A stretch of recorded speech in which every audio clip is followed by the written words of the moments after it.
Welcome to the next section of DAMEWARE application.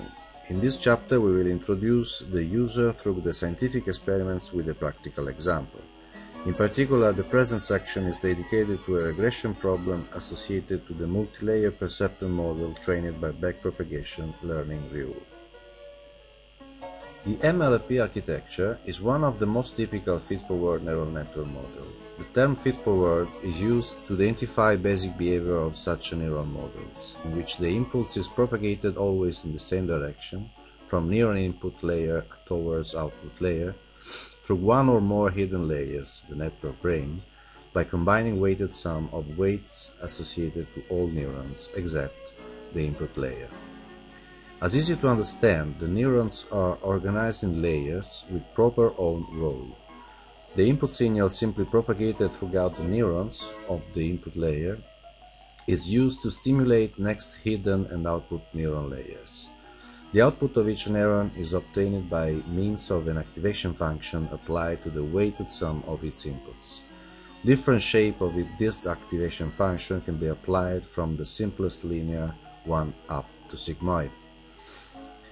This class of neural networks consists of multiple layers of computational units, usually interconnected in a feed-forward way.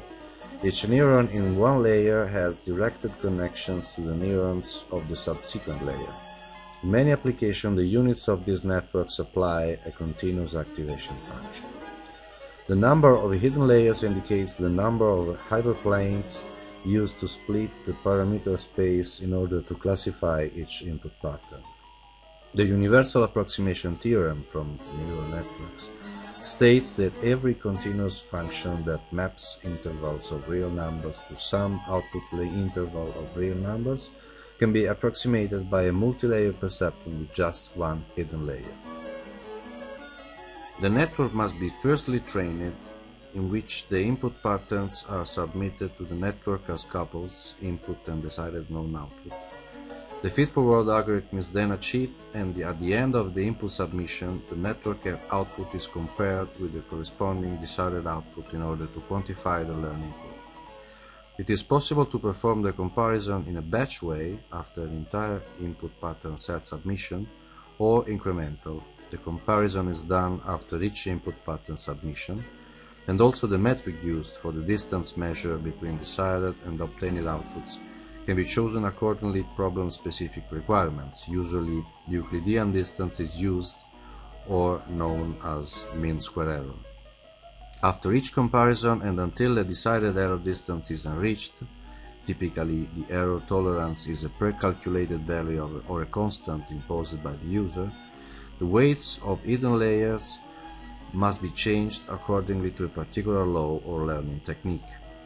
After the training phase is finished, or arbitrarily stopped, the network should be able not only to recognize the correct output for each input already used as training set, but also to achieve a certain degree of generalization to give correct output for those inputs never used before the training. The degree of generalization varies as obvious depending on how good has been the learning phase. This important feature is realized because the network doesn't associate a single input to the output, but it discovers the relationship present behind their association. After training, such a neural network can be seen as a black box able to perform a particular function, input-output correlation, whose analytical shape is a priori not known. In order to gain the best training, it must be as much homogeneous as possible and able to describe a great variety of samples. Bigger the training set, higher will be the network generalization capability. For better understanding, the back propagation learning algorithm can be divided into two phases: propagation and weight update. The phase 1, the propagation, which propagation involves the following steps. One step is forward propagation of the training pattern's input through the neural network in order to generate the propagation output activation. Step 2 is back propagation of the propagation's output activations through the neural networks using the training pattern's target in order to generate the deltas of all output and hidden neurons. In the phase 2, that is a backward phase or weight updating phase, for each weight synapse, we multiply its output delta and input activation to get the gradient of the weight, bring the weight in the opposite direction of the gradient by subtracting the ratio of it from the weight. This ratio influences the speed and quality of learning. It is called also the learning rate. The sign of the gradient of a weight indicates where the error is increasing. That is why the weight must be updated in the opposite direction. Repeat the phase 1 and 2 until the performance of the network is good enough. As the algorithm's name implies, the errors, and therefore the learning, propagate backwards from the output nodes to the inner nodes. So technically speaking, backpropagation is used to calculate the gradient of the error of the network with respect to the network's modifiable weights. This gradient is almost always then used in a simple stochastic gradient descent algorithm to find weights that minimize the error.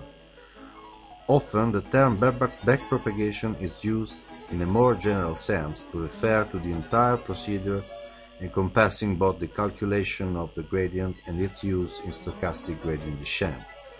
Backpropagation usually allows quick convergence on satisfactory local minima for error in the kind of networks to which it is suited. The experiment we are going to present is a common astrophysical problem related to recognize photometric redshifts from a knowledge base obtained by spectroscopic ones. Photometric redshifts have become one of the main tools to investigate the spatial distribution of galaxies, since they are necessary to reconstruct the three-dimensional position of a very large number of sources using only their photometric properties. One application of zeta thought are amazing maps of the universe like the figure here. The mechanism responsible of the correlation between the photometric features and the redshift of an astronomical source is the change in the contribution to the observed fluxes caused by the prominent features of the observed spectrum continuum and line emission components shifting through the different filters of the photometric system as the spectrum of the source is redshift. In this example we use colors, but the same mechanism holds for fluxes and magnitudes. One family of methods for photometric redshift estimation is called empirical, since these methods can be applied only to mixed surveys, i.e. to datasets where accurate multiband photometric observations for a large number of sources are supplemented by spectroscopic redshifts for a smaller but still significant subsample of the same sources. These spectroscopic data are used to constrain the fit of an interpolating function mapping the photometric parameter space. Different specific methods differ mainly in the way such interpolation is performed.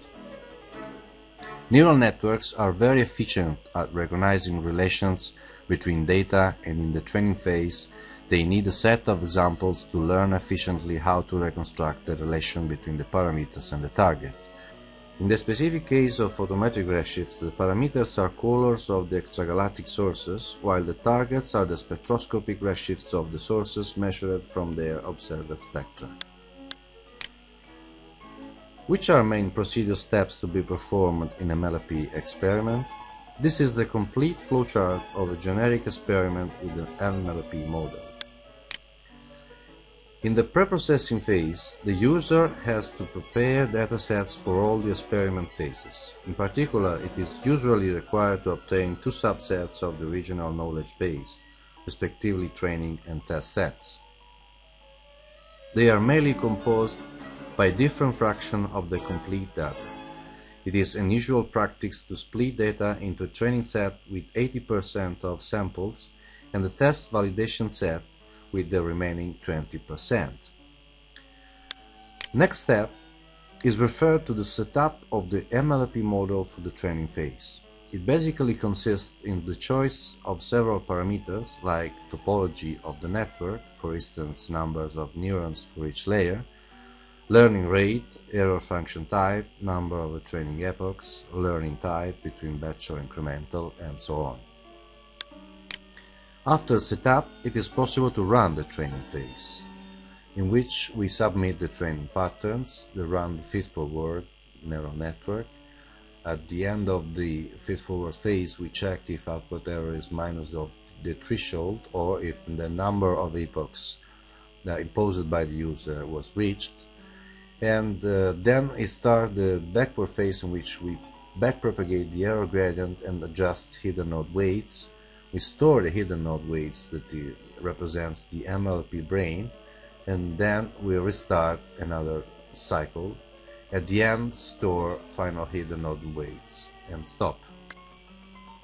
After training, it is possible to submit the test set previously created to verify and validate the learning phase of the network. It is straightforward that in case of an underestimation of the target, a new training phase is required, by also having the possibility to resume the previous one. This could be done by giving the already stored learning configuration or hidden weights as input to the network. After validation and test, the model is ready to run like a normal one-shot function, in which new data, for instance outside of the original knowledge base, can be submitted to the training network.